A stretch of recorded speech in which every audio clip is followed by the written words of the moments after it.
नमस्कार, स्वागत है आप सभी का सुजस सारांश की इस क्लास में, जहां हम पढ़ते हैं राजस्थान का करंट अफेयर्स और आधार होता है हमारा राजस्थान सरकार की सुजस पत्रिका। तो शुरुआत करते हैं आज की हेडलाइन के साथ। सबसे पहले न्यूज क्या है, ये पालनहार योजना से संबंधित है, जिसमें कहा गया है कि राज्य सरकार लाखों जरूरतमंद बच्चों की पालनहार बनी। तो पालनहार योजना पिछले कुछ दिनों से लगातार न्यूज़पेपर में भी आ रही है। अगर आप आज और कल का न्यूज़पेपर देखेंगे तो फ्रंट पेज पे राजस्थान सरकार की सारी योजना है वो डिटेल में दी हुई आ रही हैं, तो उन पर भी आप लगातार नज़र बनाए रखें और हम भी उनको एक साथ डिस्कस करेंगे। तो पालनहार योजना को आज हम देखेंगे। इधर है मुख्यमंत्री श्री अशोक गहलोत ने मंजूरी दी किसको, राज्य कर्मचारियों के महंगाई भत्ते की दरों में संशोधन। तो कर्मचारियों के लिए भी सरकार कुछ प्रयास कर रही है। इधर है रामेश्वरम के लिए जोधपुर से तीसरी ट्रेन 1 नवंबर को रवाना होगी। तो ये कौन सी योजना है, यह है वरिष्ठ नागरिक तीर्थ यात्रा योजना। इसके लिए पहले 2 ट्रेन रवाना हो चुकी हैं, एक रामेश्वरम गई है, दूसरी कहाँ गई है, जगन्नाथपुरी। अब ये तीसरी भी रामेश्वरम जाएगी और इसके बाद एक और ट्रेन है वो कहाँ जाएगी, गंगा सागर। तो ये एक योजना है जिसमें सरकार वरिष्ठ नागरिकों को अपने खर्चे पर एक बार तीर्थ यात्रा कराती है। तो इस योजना को आज देखेंगे, कौन कौन से तीर्थ स्थान है उनको समझेंगे। और यहाँ कार्मिकों की सेवा का सम्मान, बड़े फैसलों से कर्मचारी कल्याण। तो कौन कौन से कुछ फैसले हैं, जैसे कि राजस्थान में ओल्ड पेंशन जो स्कीम है वो लागू की गई है, जिसमें राजस्थान में 1 जनवरी 2004 और इसके बाद नियुक्त हुए कार्मिकों के लिए पूर्व पेंशन योजना लागू कर दी गई है। तो ये डेट एक बार याद रख लेनी है, क्योंकि बार बार चर्चा में आ रही है कि कब से ये लागू हो रही है या ओल्ड पेंशन स्कीम में कौन सी डेट से संबंधित है। तो 1 जनवरी 2004। इसके अलावा बाकी सारी चीज़ें हैं, जैसे महंगाई भत्ता या नई कितनी नौकरियां दी जाएंगी या समय पर पदोन्नति। तो ये सारी ऐसी सामान्य प्रशासन की खबरें हैं। फिर अगला है पुष्कर मेला कब से शुरू होने वाला है, 1 नवंबर से शुरू होने वाला है और 1 नवंबर से चलेगा 9 नवंबर तक। और नाम में ही पता चल रहा है कहाँ आयोजित होता है, तो पुष्कर, अजमेर के पुष्कर में आयोजित होता है। इधर है जयपुर को आधुनिक रूप में निखारने की तैयारी और जवाहर सर्किल पर स्वागत करेगा 80 फीट ऊंचा मोन्यूमेंट। तो जवाहर सर्किल पर एक मोन्यूमेंट बनाया जा रहा है।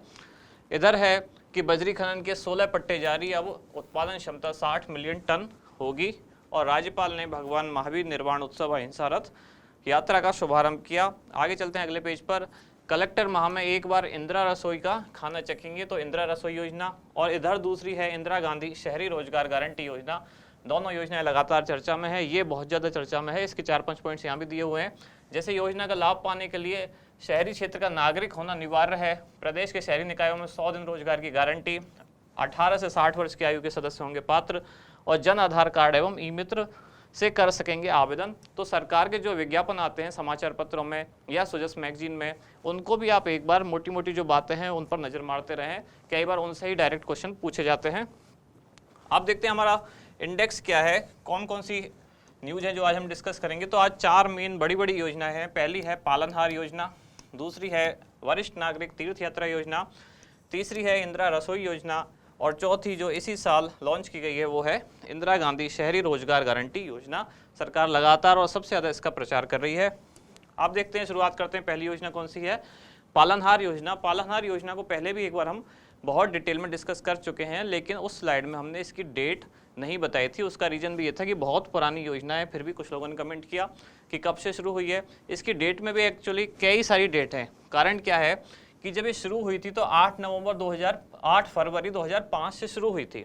और जब 8 फरवरी 2005 को ये शुरू की गई, तब केवल जो अनुसूचित जाति यानी कि SC वर्ग के जो अनाथ बच्चे हैं, केवल उनके लिए शुरू की गई थी। फिर उसके बाद 23 अगस्त 2005 से सभी जातियों के जो अनाथ बच्चे हैं, ये शब्द यहाँ इंपॉर्टेंट है, पहले ही केवल अनाथ बच्चों के लिए ही शुरू की गई थी, मतलब ऐसे बच्चे जिनके माँ और बाप दोनों का देहांत हो चुका है। तो शुरू की गई थी 8 फरवरी 2005 को SC वर्ग के अनाथ बच्चों के लिए। फिर 23 अगस्त 2005 को सभी जातियों के अनाथ बच्चों के लिए। फिर इसमें कई सारी श्रेणियाँ हैं, जैसे सिलिकोसिस से पीड़ित माता पिता हैं उनके बच्चों को, विधवा कोई महिला है उसके बच्चों को, कुष्ठ रोग से पीड़ित माता पिता हैं उनके बच्चों को, या न्यायालय ने जिनको आजीवन कारावास दे दिया है उनके बच्चों को, या मृत्युदंड दिया गया है न्यायालय द्वारा उनके बच्चों को। तो इस तरह की बहुत सारी कैटेगरी हैं और हर कैटेगरी की योजना अलग अलग दिन शुरू की गई।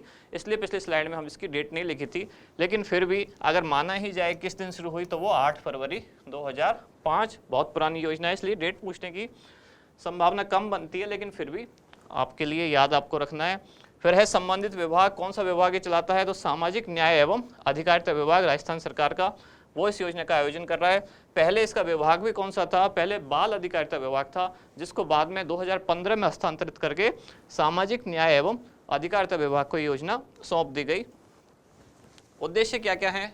तो राज्य के ऐसे अनाथ बच्चे जिनके माता पिता दोनों का देहांत हो चुका है, तो सरकार उनके लिए कोई पालनहार नियुक्त करती है, कोई ऐसा व्यक्ति जो उनके परिवार का ही सदस्य है और वो जिम्मेदारी लेता है उन बच्चों के पालन पोषण की।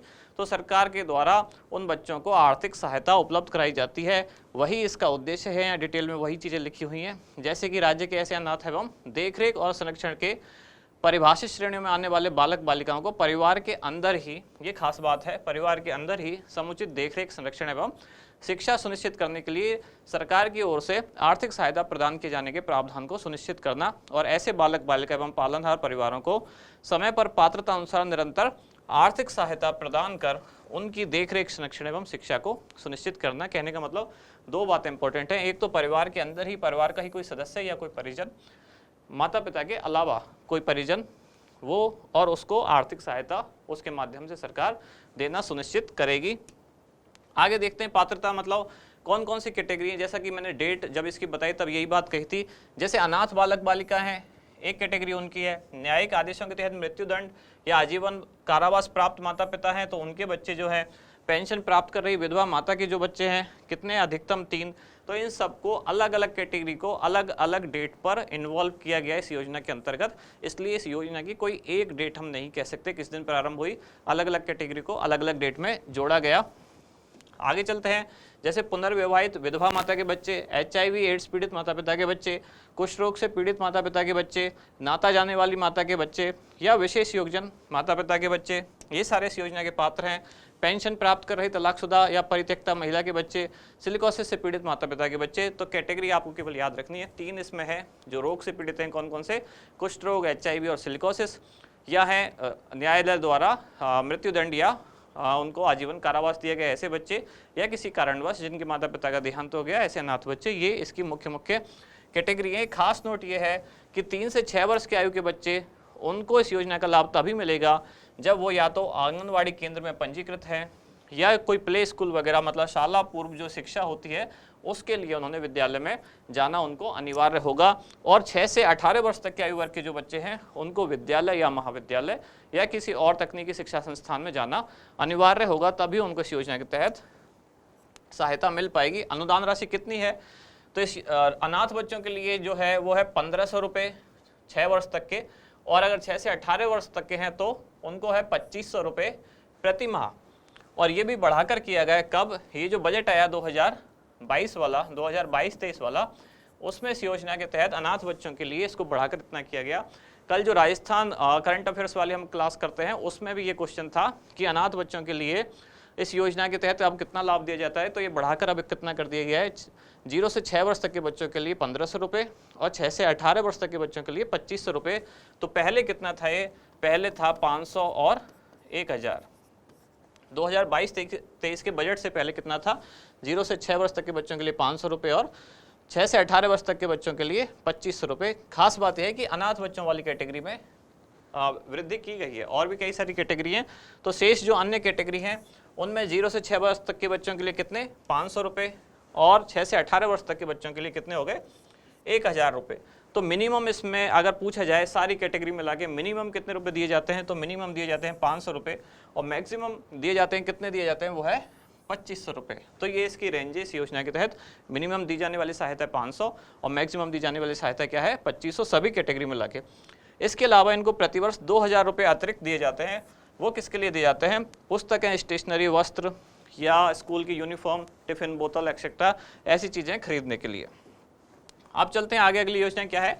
वरिष्ठ नागरिक तीर्थ यात्रा योजना। तो कौन सा विभाग इसे चलाता है? ये है देवस्थान विभाग, राजस्थान सरकार का। योजना कब से शुरू हुई? तो वर्ष 2013 में शुरू की गई थी केवल रेल के लिए यात्रा, और 2016 में इसमें हवाई यात्रा भी जोड़ दी गई, और अब रेल और हवाई यात्रा दोनों शामिल हैं। अनुदान राशि कितनी है? तो इसका जितना भी अनुदान होगा, जितना भी व्यय होगा, वो कौन वहन करेगा? राज्य सरकार द्वारा वहन किया जाएगा। आगे चलते हैं। उद्देश्य क्या है? वरिष्ठ नागरिकों को उनके जीवन काल में एक बार, ये इंपॉर्टेंट है, केवल एक बार देश या देश के बाहर स्थित विभिन्न निर्दिष्ट तीर्थ स्थानों में से किसी एक की यात्रा, तीर्थ स्थान भी कोई एक ही होगा, कि यात्रा सुलभ कराने हेतु राज्य की सुविधा व सहायता प्रदान करना।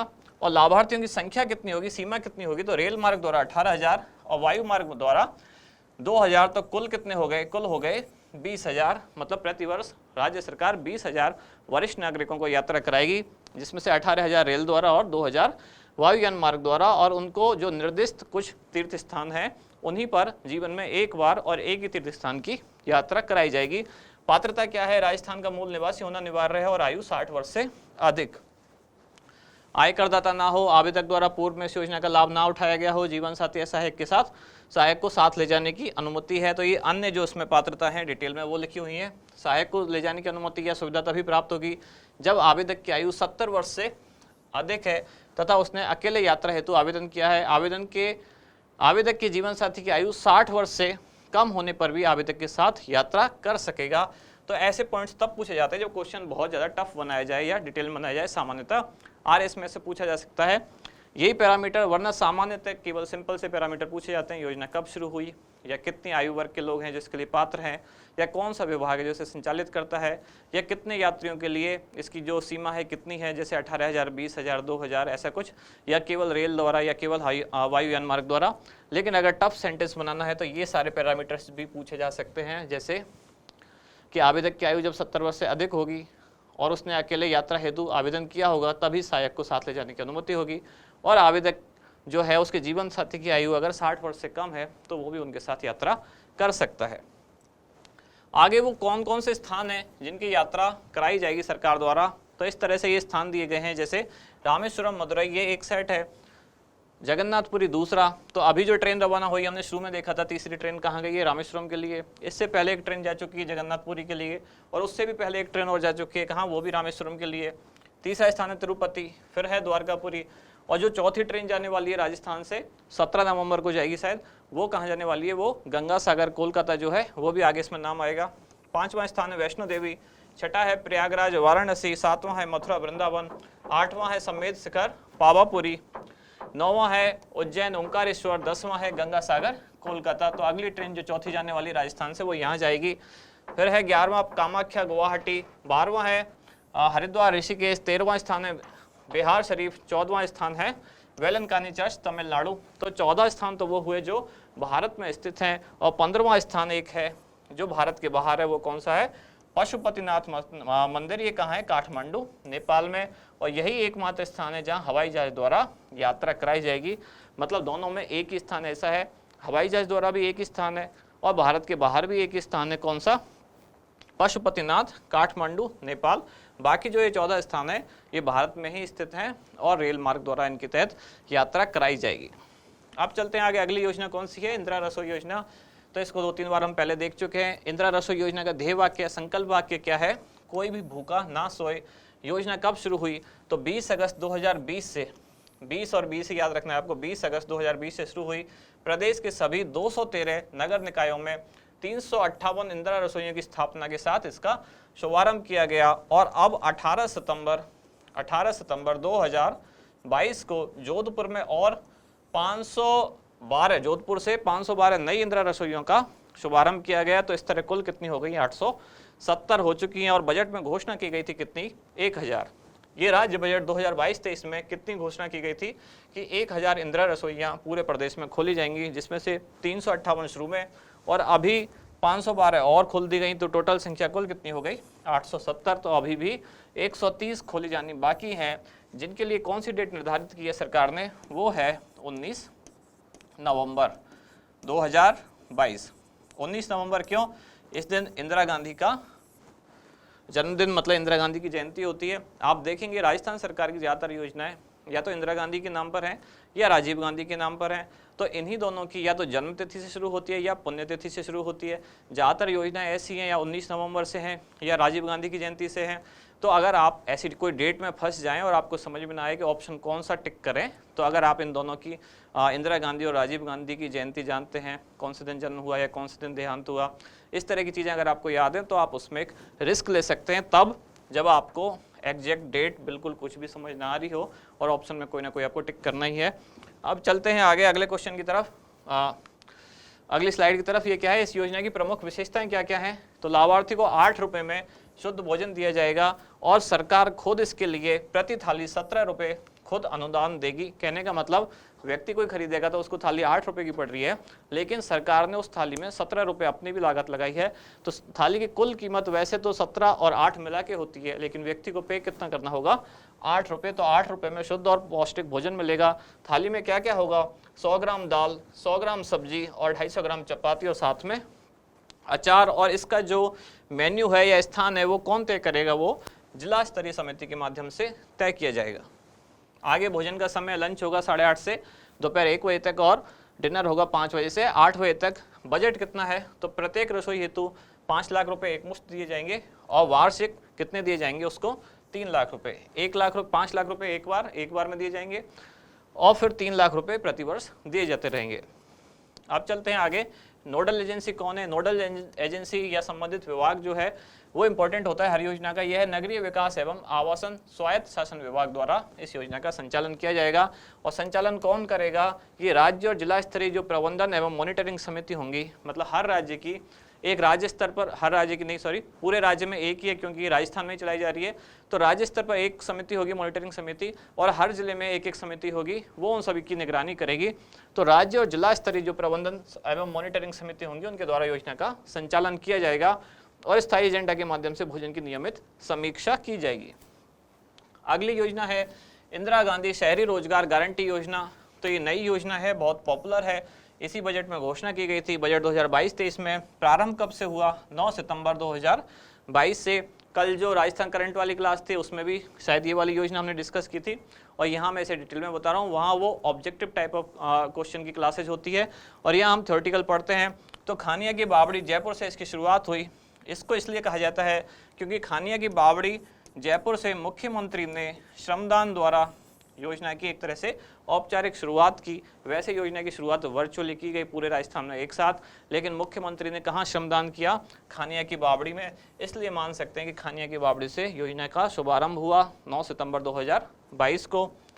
आगे चलते हैं, कौन सा विभाग इसे देखता है, तो स्वायत्त शासन विभाग के अधीन ये कौन सा स्थानीय निकाय विभाग, मतलब स्वायत्त शासन विभाग इसकी पूरी प्लानिंग करेगा कि कहाँ कितना काम दिया जाएगा और क्रियान्वयन कौन करेगा, वो करेगा स्थानीय निकाय विभाग। उद्देश्य क्या है, राज्य के शहरी क्षेत्रों की नगरीय निकायों की सीमा में निवास करने वाले परिवारों और उसमें भी विशेष रूप से आर्थिक रूप से कमजोर, असहाय एवं बेरोजगार परिवारों को आर्थिक संबल प्रदान करना। शॉर्ट में कहा जाए तो बात एक है कि जो नगरों में निवास करने वाले लोग हैं, जो नगर के नागरिक हैं, उनको ये रोजगार की गारंटी प्रदान करती है। और कितने दिन की, 100 दिन के रोजगार की गारंटी प्रदान करती है और रोजगार मांगने के 15 दिन के अंदर रोजगार दिए जाने की इनको गारंटी है। अब चलते हैं आगे, अगला पॉइंट ये लिखा हुआ है क्या कि 100 दिन का रोजगार गारंटी शुदा, और इसके लिए क्या जरूरी है, जन आधार नंबर और ई मित्र द्वारा या फिर खुद पंजीकृत करके इसके माध्यम से हम रजिस्ट्रेशन करा सकते हैं। आयु वर्ग किन लोगों को रोजगार मिलेगा, तो 18 से 60 वर्ष, यही भारत में कार्यशील आयु वर्ग है। 18 से कम होता है तो उसको बोलते हैं चाइल्ड लेबर, तो उसमें नहीं है।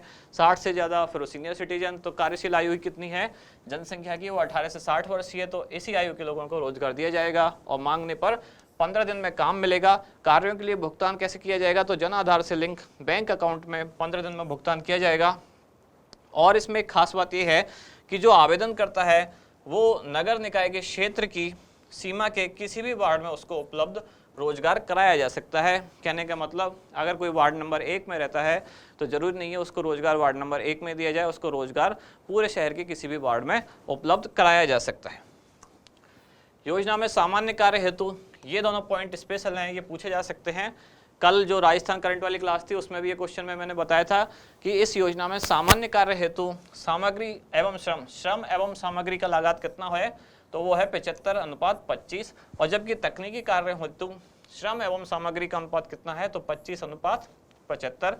वहाँ मैंने एक एग्जाम्पल भी दिया था और राजस्थान करंट वाली क्लास में, जैसे कि मान लो कोई एक गड्ढा खोदना है, तो अगर वो गड्ढा मैनुअली खोदा जाए, मतलब मजदूरों के द्वारा फावड़े से खोदा जाए, तो उसमें मजदूरों की संख्या ज़्यादा होगी और जो सामग्री लागत, मतलब उनके लिए जो उपकरण चाहिए उनकी लागत होगी कम। जैसे कि अगर 10 मजदूरों द्वारा एक गड्ढा खोदा जाए तो हमें लागत में केवल 10 फावड़े चाहिए जो सामग्री के तौर पे चाहिए, लेकिन फावड़ों से ज़्यादा लागत जो होगी वो होगी, मतलब जो पैसा देना पड़ेगा वो मजदूरों की जो श्रम लागत है उसमें देना होगा। लेकिन अगर वही काम तकनीक द्वारा किया जाए तो क्या होगा, तो जो वहाँ मैनुअल पावर है वो तो कम होगी, लेकिन तकनीक में जो पैसा होगा वो ज़्यादा खर्च होगा। यानी कि जैसे अगर जेसीबी मशीन द्वारा खुदाई की जाए तो मशीन खरीदने में बहुत ज़्यादा पैसा आएगा, और जबकि उसको चलाने वाला जो ऑपरेटर है उसका जो पेमेंट है वो बहुत कम होगा। तो वही सेम एक कंसेप्ट यहाँ पर है कि अगर सामान्य प्रकृति के कार्य हैं जिनमें बहुत ज़्यादा तकनीक की जरूरत नहीं है, वहाँ श्रम और सामग्री का जो अनुपात है वो कितना होगा, 75:25। मतलब कि श्रमिक को जो लागत दी जा रही है, जो पैसा दिया जा रहा है उसका अनुपात 75, और सामग्री में जो पैसा लग रहा है उसका अनुपात 25। ये जस्ट मैं एक एग्जाम्पल के तौर पे बता रहा हूँ। जबकि तकनीकी प्रकृति के जो कार्य होंगे उनमें क्या होगा, श्रमिक की लागत होगी कम और सामग्री की लागत होगी ज़्यादा। तो यहाँ ये उल्टा है, 75:25। तो ये याद रखना है आपको। और अब लास्ट में जैसे कि हम एक क्वेश्चन डिस्कस करते हैं। आज का क्वेश्चन क्या है, पालनहार योजना के तहत विभिन्न श्रेणियों में दी जाने वाली सहायता राशि कितनी है। सभी श्रेणियों में, विभिन्न श्रेणियों में दी जाने वाली सहायता राशि कितनी है। ये जब हम इस योजना को पढ़ रहे थे तो मैंने डिस्कस भी की थी। मतलब मिनिमम से मैक्सिमम तक की जो रेंज है सभी श्रेणियों में लाके वो कितनी है। ऑप्शन क्या क्या है, 500 से 2500, 1500 से 2500, 500 से 1500 या 1000 से 2500 रुपये। तो क्या होगा इसका सही आंसर, वो आप हमें बताएं कमेंट्स में। आप मिलते हैं कल अगली न्यूज़ के साथ अगले वीडियो में। धन्यवाद।